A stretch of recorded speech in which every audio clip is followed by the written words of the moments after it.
brave. Drowning in the monotone, no escape today. But I need a haircut, break the static's hold. Losing nuggets, time it bites, the score is told.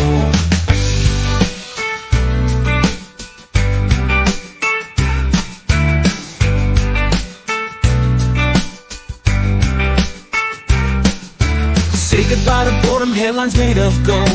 Twist and shake perspectives in a way so bold. They serve it up with humor with a snarky twist. Little bites and news to fill your daily list.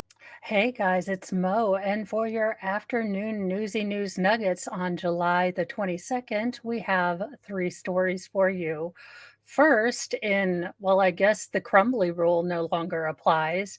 A New York City couple was sentenced to parenting classes after a girl killed by their unlicensed son's crash at 101 miles per hour. I believe we can see the crash. I mean, at that speed, things are devastating, just absolutely devastating crash. But let's see how, justice was avoided and they get parenting classes after their son unalives someone.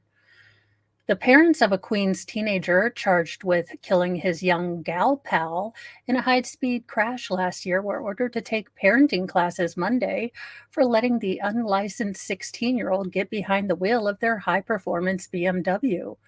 Sean Smith, 40, the teen's father, and his wife, 34-year-old Dio Ramoniri, pled guilty to child endangerment charges and were ordered to take the 26-week course for their role in the horrific May 17th, 2023 crash that killed 14-year-old Fortune Williams, prosecutors announced.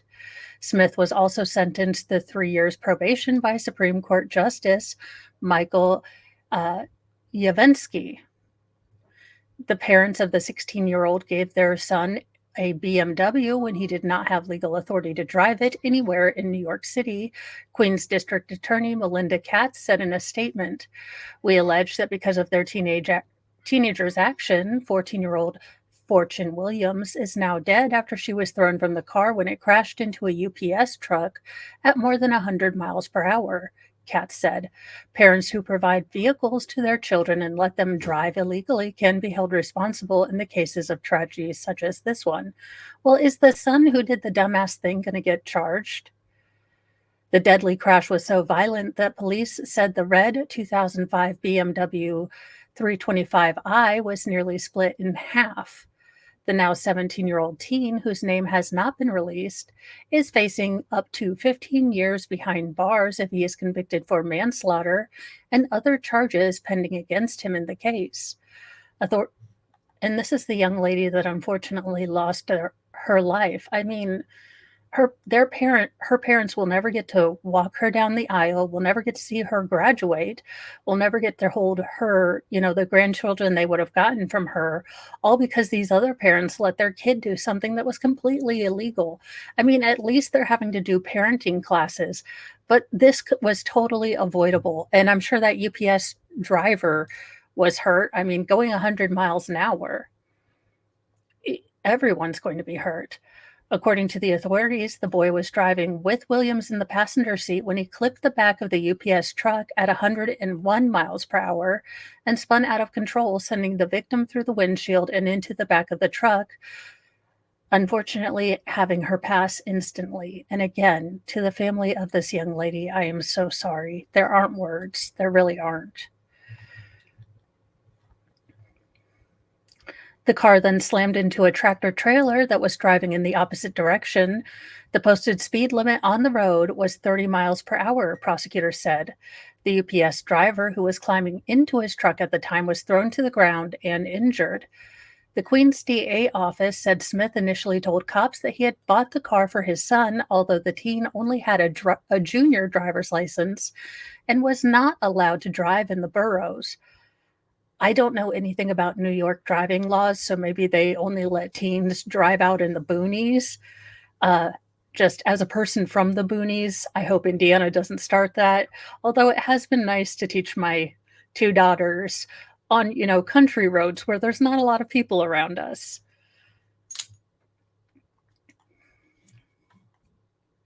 Investigators determined that the boy routinely drove the BMW to school, raising enough concern that administrators notified his parents that he was doing so as early as November 2022. He had also been ticketed for driving without a license and using a portable electronic device while driving, also in November 2022, prosecutors said. There were so many points at which this could have been avoided, and part of me is kind of glad that the parents are at least having to do a parenting class.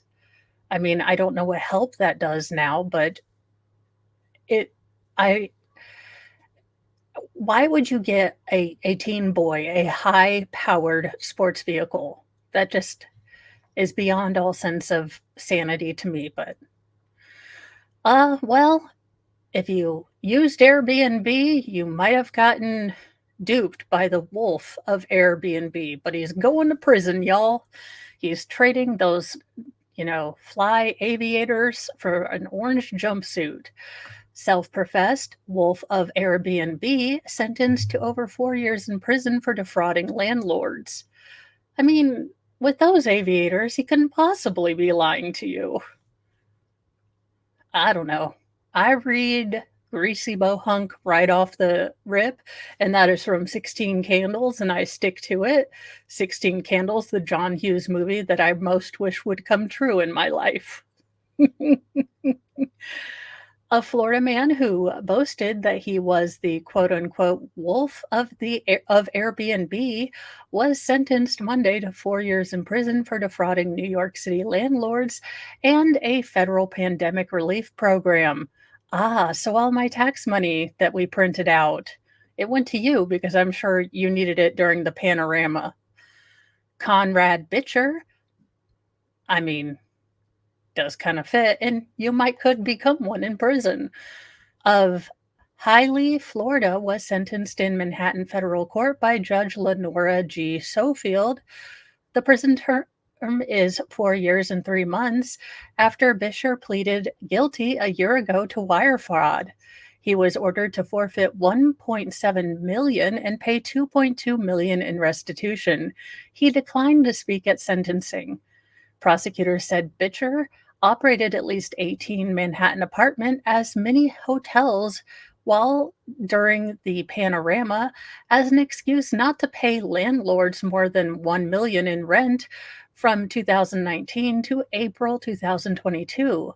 They said he also got government guaranteed loans through a program meant to provide relief to small businesses during the panorama.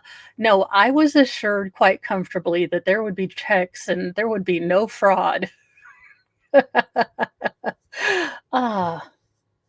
Yeah, that fraud thing. You know what would have been better with our money? And here, let me show you what would have been much better. We could have done all the things. A more, helpful thing we could have done with our money. Let's just draw a couple money bags. I feel like Steve from Blue's Clues. And we could have just lit it on fire. That would have been better. Whiteboard of Truth back with a vengeance. Although I need to get used to it with this current setup because I'm like, where am I putting this? Yeah, you guys, seriously, are we shocked? We're shocked that someone gamed the system. I thought that was impossible. In the sentencing submission, Bitcher's attorney argued for leniency, blaming landlords for some of Manhattan's apartment trouble. In a submission by prosecutors, the government said Bitcher fought lawsuits from landlords by falsely claiming he was suffering from COOF-related hardships and by lying about his residency and the use of units to benefit from the refuge of tenant protections offered in New York City. Prosecutors said he was living in Florida during the fraud and traveling for leisure. They said that he bragged to media and to friends that he was the wolf of Airbnb. Yeah, maybe if you're defrauding El Governmento at this level, keep it to yourself. far be it from me to tell you how to, bilk the government, sir, because you seem to have been somewhat of an expert since 2019, it looks like. But I generally wouldn't brag if you're doing it on this level. An expression that was meant to refer to the Wolf of Wall Street, the title of a memoir by former stockbroker Jordan Belford, who made a fortune on penny stocks before blowing much of it on a wild and lavish lifestyle before going to prison for financial crimes. In a release, U.S. Attorney Damon Williams noted that Bitcher had enjoyed referring to himself as the Wolf of Airbnb, but as today's sentence underscores, those who partake in such callous and fraudulent conduct will answer for their crimes no matter their self given title unless they're run for Congress. Sir, that was your mistake. You had to be in Congress first, then commit fraud against government, allegedly in Minecraft. And we have new stuff on Mars. Mars is making crystals. Maybe it's going Breaking Bad. Accidentally exposed yellow, green, and crystals reveal quote unquote mind blowing find on Mars, scientists say. Well, I mean, good luck. The Curiosity rover has made its most unusual find to date on Mars, rocks made of pure sulfur. Well, then it is the right place to send Amber Heard and a bunch of people. I have a list, Elon. I'll get it to you. No worries. It all began when the 1-ton rover happened to drive over a rock and crack it open, revealing yellowish green crystals never spotted before on the red planet. Quote, I think it's the strangest find of the whole mission and the most unexpected, said Ashwin Vasavada, Curiosity Project scientist at NASA's Jet Propulsion Laboratory in Pasadena, California. I have to say, there's a lot of luck involved here. Not every rock has something interesting inside. The Curiosity team was eager for the rover to investigate the Geddes Vallis Channel, a winding groove that appears to have been created 3 billion years ago by a mix of flowing water and debris. The channel is carved into a part of a 3-mile-tall Mount Sharp. The rover has been scaling the mountain ever since 2014. Hey, the rovers like me, we're slow but steady, but one day we'll get there. White stones had been visible in the distance, and the mission scientists wanted a closer look. The rover drivers at the Jet Propulsion Lab, who send instructions to the Curiosity, did a 90-degree turn to put the robot explorer at the right position for its camera to capture a mosaic of the surrounding landscape. Interesting. So we have rocks, and they have sulfur. On the morning of May 30th, Vasavada and his team looked at Curiosity's mosaic and saw a crushed rock amid the rover's wheel track. A closer picture of the rock made a clear, mind-blowing find, he said. Okay, if this is the picture, then I don't know what I'm looking for, you guys, because there doesn't look like any obvious green crystal.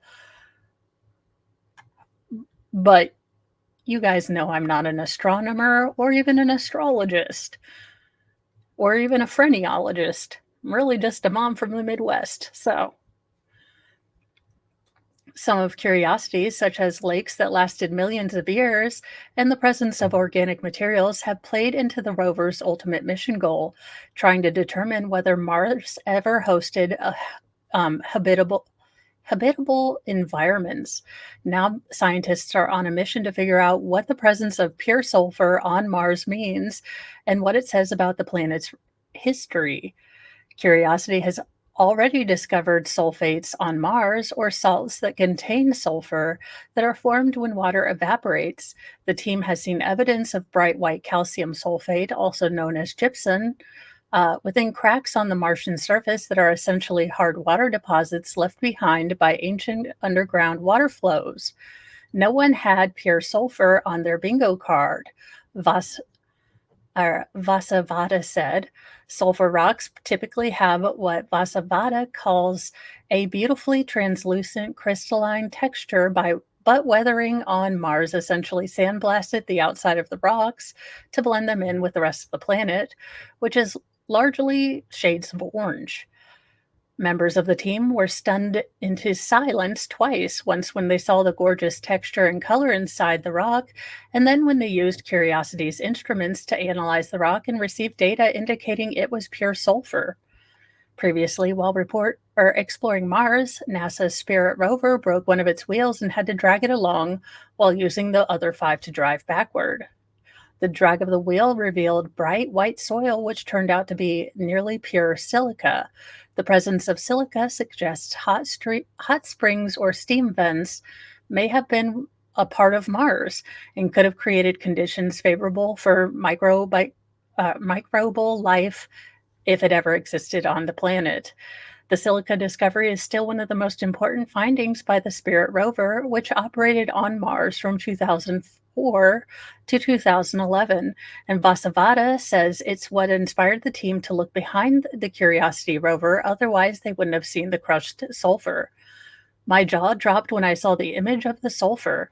Brian E. Horgan, a co-investigator on the Perseverance rover mission and professor of planetary science at Purdue University in West Lafayette, Indiana. Yay, Indiana! Pure elemental sulfur is a very weird thing to find because on Earth we mostly find it in places like hydrothermal vents. Excuse me. Think Yellowstone. So it's a big mystery to me as to how this rock formed at Mount Sharp. While approaching the Geddes Vallis Channel, Curiosity sent pictures of an unusual sight, a flat area about half the size of a football field scattered with bright white, hand-sized rocks. At first, the team thought the strange rocks were part of debris from the channel. Perhaps a layer of water had transported them from higher up the mountain. But upon further inspection, including the fortuitous crushing of one of the sulfur rocks, the team now thinks that the flat, uniform field of rocks were formed where they were found.